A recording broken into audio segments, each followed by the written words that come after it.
The The projections laughter are didn't in. We need start to loudly. reallocate resources It immediately. began as a Understood. quiet I'll review ripple. this and propose A a few plan. Good. smirks Let's move. exchanged across a polished conference table, a raised eyebrow here, a suppressed chuckle there. The But to reports are Daniel updated, sir. Harper, Good. Let's standing move. alone Right in away. a borrowed suit that didn't quite fit, it felt as All loud right, as team, thunder. let's move. The board is waiting.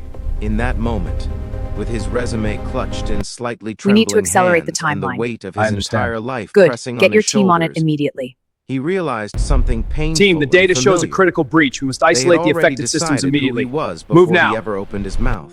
Have a great day, kiddo. He was not the brilliant problem solver. Bye. I love He you. was not the man with answers. He was just the single dad who looked tired, desperate, and out of place. If you believe in kindness, in second chances, and in the idea that one moment can change a life forever, take a second right now to like this video, comment your thoughts, share it with someone who needs hope, and subscribe to the channel. Stories like this matter because people like Daniel exist everywhere, quietly fighting battles no one applauds. Daniel had woken up that morning before the sun, the way he always did. The small apartment was still and cold, the kind of silence that made every thought louder.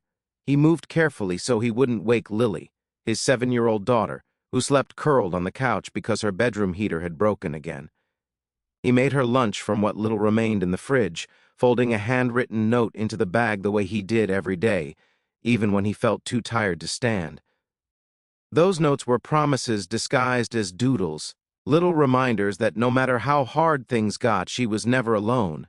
The interview invitation had come late the night before, a last-minute opening at one of the largest tech logistics firms in the city. Daniel almost didn't apply. He knew the name of the company the way people know the name of a mountain they assume they'll never climb. It was run by a brilliant, famously ruthless CEO, a woman known for turning failing systems into empires and for having no patience for excuses. But desperation has a way of giving courage to people who have nothing left to lose. Daniel pressed his only suit that morning, ignoring the frayed cuffs, and told himself that all he needed was a chance to speak. The lobby of the building felt like another world. Glass walls reflected confidence, speed, success. Men and women in tailored clothes moved with purpose, their laughter easy, their futures seemingly secure. Daniel checked his watch and adjusted his tie, already feeling the familiar knot of doubt tightening in his chest. He had once been like them, years ago, before his wife's sudden illness, before the medical bills, before the long nights in hospital corridors that ended with him holding Lily and realizing life would never be simple again. He had left a promising career to become a full-time caregiver, and when his wife passed away, he was left to rebuild everything from the ground up. Inside the interview room, the panel barely hid their surprise when he introduced himself. His resume showed gaps that made them uncomfortable, years labeled only with vague explanations about family responsibilities. His hands were rough, his eyes shadowed with exhaustion. One interviewer leaned back, another tapped a pen against a leather notebook, and a third glanced briefly at the clock. The air was thick with unspoken judgment. Daniel could feel it, the assumption that he was reaching too high, that this job was charity he hadn't earned. They asked routine questions, and he answered calmly, explaining his past experience in systems analysis, his years working with logistics software before life forced him away. He spoke about problem solving, about patterns, about how pressure didn't frighten him anymore because he had faced worse things than deadlines. But as he spoke, he could sense their attention drifting. To them, he was a story that didn't fit the brand. Then something unexpected happened. A sharp movement outside the glass walls caught their attention. Assistants rushed past, phones pressed to their ears, faces pale. Attention settled over the floor like a storm cloud. The interview panel exchanged worried looks, and the mood shifted instantly from bored amusement to controlled panic. The company was in crisis. Their core logistics platform, the system that coordinated thousands of shipments every hour, had just gone down. Screens across the building were freezing, orders piling up, millions of dollars bleeding. away with every passing minute. The CEO herself was reportedly on her way to the operations floor, and when she arrived during a crisis, people lost jobs. Daniel noticed the change immediately. Years of watching hospital monitors and reading subtle shifts in doctors' expressions had trained him to recognize when something was truly wrong. As the panel excused themselves to take urgent calls, a massive screen on the wall flickered to life, displaying lines of error messages that scrolled faster than anyone could read. In that moment, Daniel faced a choice. He could sit quietly, invisible as they expected him to be, or he could speak up and risk confirming their low opinion of him. His heart pounded. He thought of Lily eating her lunch alone at school, of the eviction notice folded in his coat pocket, of the nights he pretended not to be hungry so she could have seconds. He stood, slowly, and approached the screen. He didn't ask for permission. He didn't grandstand. He simply studied the data, his eyes narrowing as his mind slipped into a place he hadn't visited in years. The patterns jumped out at him instantly. He saw the bottleneck, the cascading failure caused by a minor update interacting with an old routing algorithm. It was the kind of oversight only someone who had once built similar systems from scratch would recognize. While the panel whispered frantically on their phones, Daniel reached for a marker and began outlining a solution directly on the glass, mapping out a temporary reroute that would bypass the failing module. He explained it quickly, calmly, his voice steady despite the stakes. At first, they ignored him. Then one of them stopped mid-sentence and stared. Another leaned closer.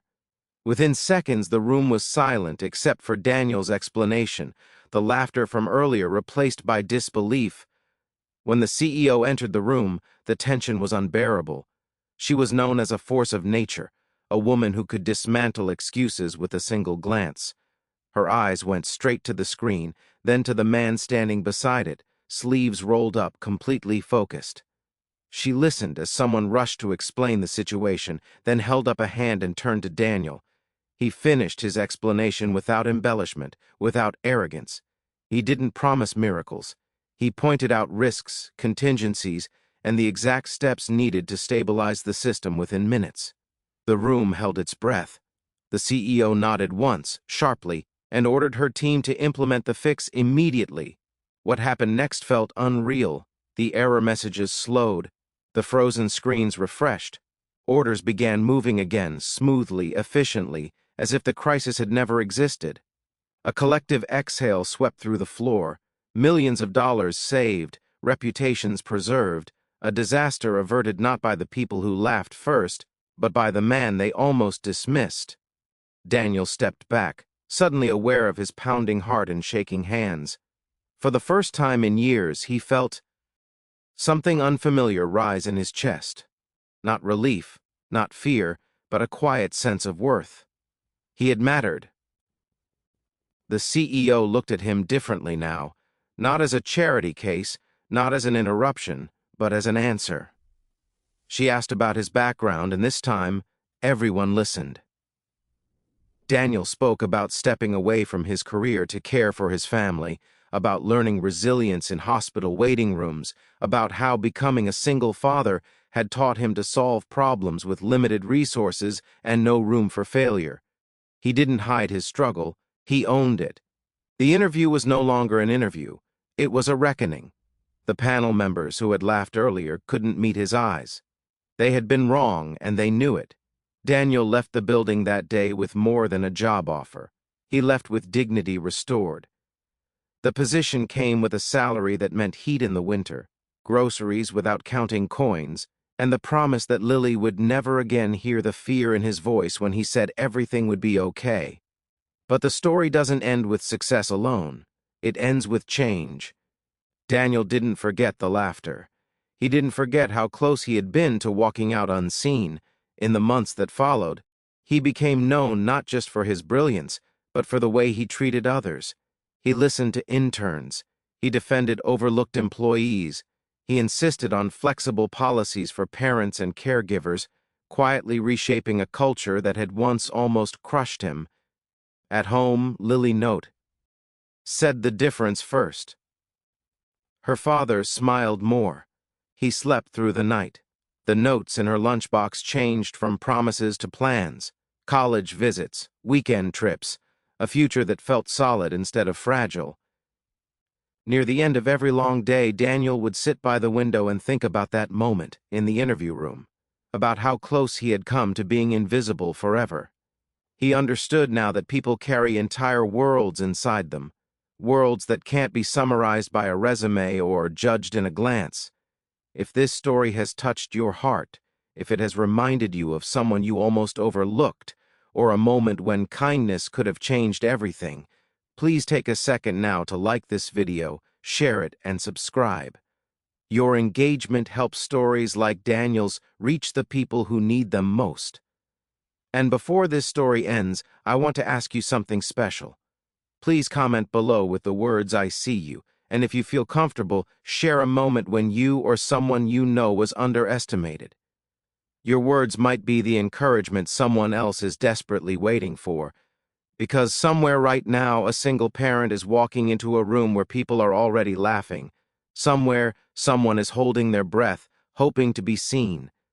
And sometimes, all it takes is one chance, one moment of courage, to turn quiet endurance into something powerful enough to change everything.